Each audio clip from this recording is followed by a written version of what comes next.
Welcome to Stamp Collector University, where I teach you how to collect those international passport stamps and those national park stamps. And today we're exploring one of Utah's hidden gems, Capitol Reef National Park. I'll be taking you on the Grand Wash Trailhead, a lesser known hike that I believe rivals the famous Narrows hike in Zion National Park. We'll also review a popular pie restaurant in the park, capture the stunning rainbow colored mountains with my drone, and visit the breathtaking Hickman and Cassidy Arch natural bridges. Let's dive in. All right, we're at the Hickman Bridge trailhead in Capitol Reef National Park, and there's only one car here. I missed exact sunrise, but the sun's not completely out yet. But just look at this trailhead site, beautiful. There's a restroom, and you're just walking by a stream, it looks like, to begin. I got my little mocha coffee from the day before, and that was in my car. And let's go give this a shot.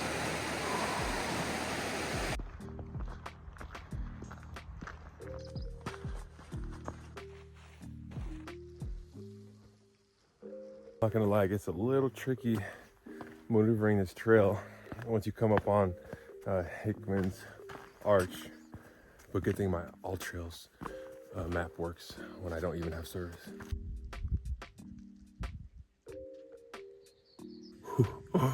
Look at this, under Hickman's Bridge.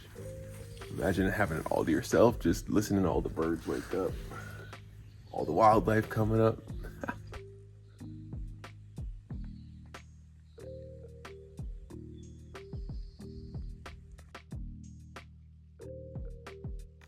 All right, I think it's time to head out. I got a few other stops. One is a foodie spot that's like super popular called the Gifford House. It's got these amazing pies. And I got the Grand Wash Trail, which is kind of like a mini Narrows in Zion. If you can't go to Zion like I can't right now, because the Narrows water flow is way too fast right now, so they're not allowing anybody to go to the Narrows. So it's a good secondary option. And then we got Cassidy Arch to top off Capitol Reef National Park, and I gotta get back to the boondocking campsite to wrap up my tent and then head out. I got some amazing hills, Bentonite Hills, and then Purple Mountain, and this place called like a Mars campground or whatever it's called. But let's go see if the mountain is actually purple. Stop number 2 of the day, we're entering the Grand Wash Trailhead. So this is the one where it's like the Narrows, pretty cousin. So let's go see how it compares to the Narrows, because I will not be doing that because the water is flowing too much right now around this time of the year in early May 2024.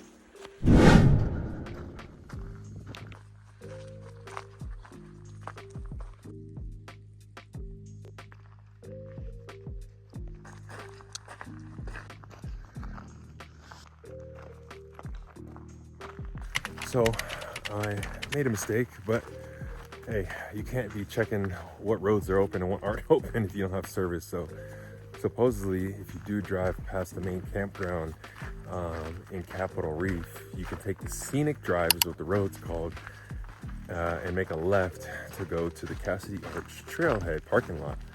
But the road is closed directly after you make that left to come down to this parking lot right here.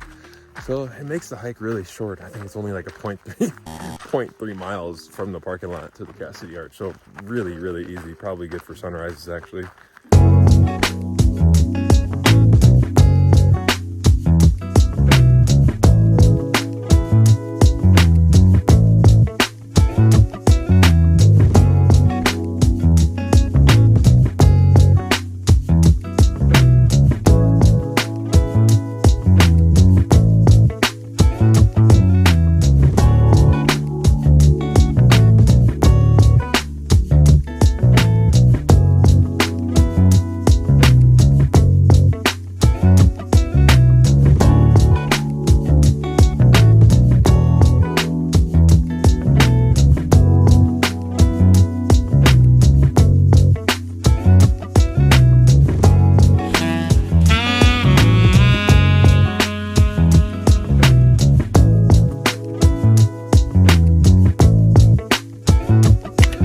Waited in line. It actually moved really quick. The Gifford House in Capitol Reef National Park. I got the mixed berry pie. They got other flavors. They got like peach, strawberry rhubarb. This is the mixed berry, apple.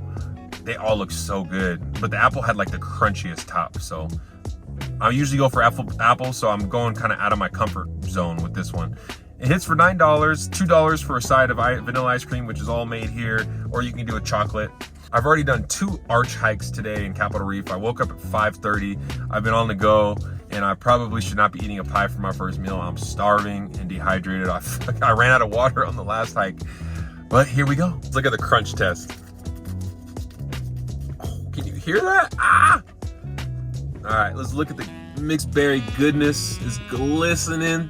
Look at that Utah sun hitting it. Dang.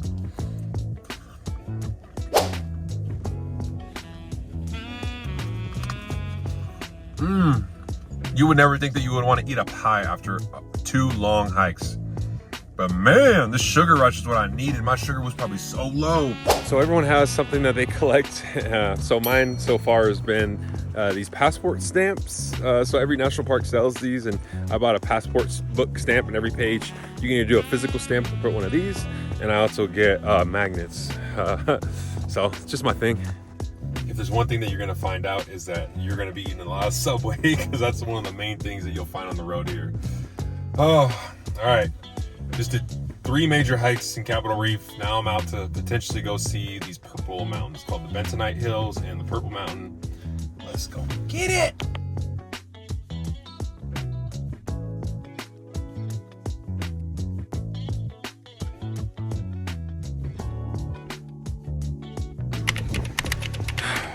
Sometimes you have to accept defeat, because I do not want to get stuck in that.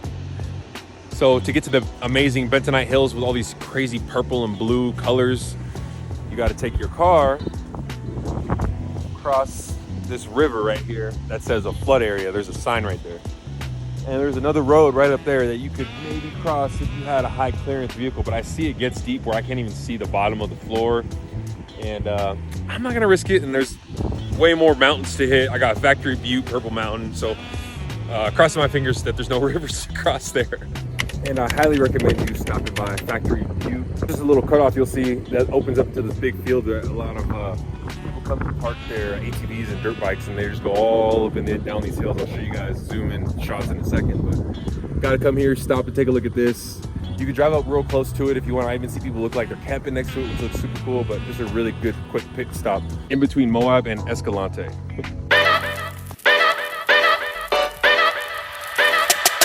Yo!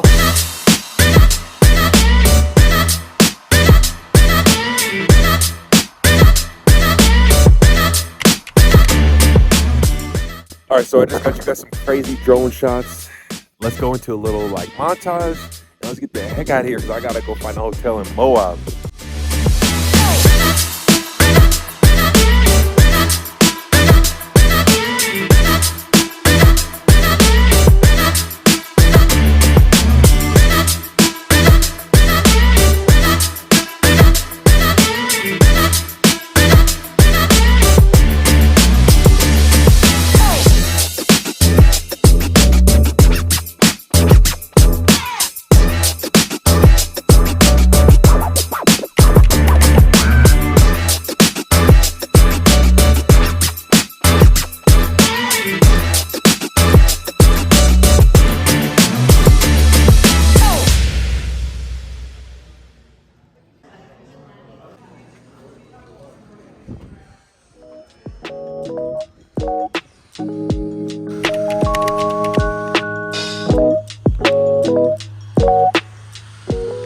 All right, so when looking for a hotel in Moab, I was looking for 2 things. I needed a jacuzzi and something that was close to the 2 national parks on the north end.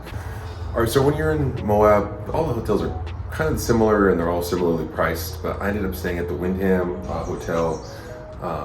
The only thing that I really wanted was something that was close to the northern entrance of the city, and so that's the closest to all the 2 national parks that are right here. Ended up paying like, I don't know, like $275 a night here for this studio. It's actually like comes with a bunch of amenities, so let's get into it. And don't expect anything luxurious, because I'm literally checking out right now at 11. I got an extended checkout time, but it's pretty solid for however much you paid for all the space that you get if you really need it.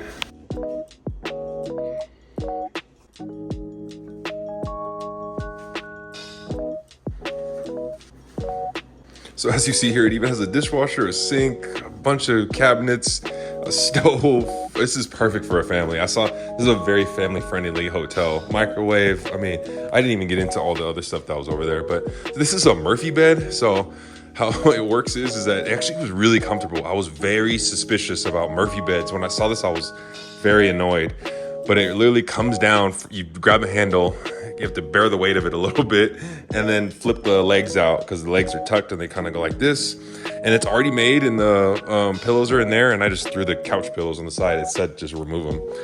And then you got this awesome patio with a crazy view, and the pool has just a similar view. I'll show you later. But smart TV, you can Chromecast on it. Fireplace, this place was just ridiculous, honestly. Like for whatever I paid, $280 a night, whatever it was. This is a win. Great size studio.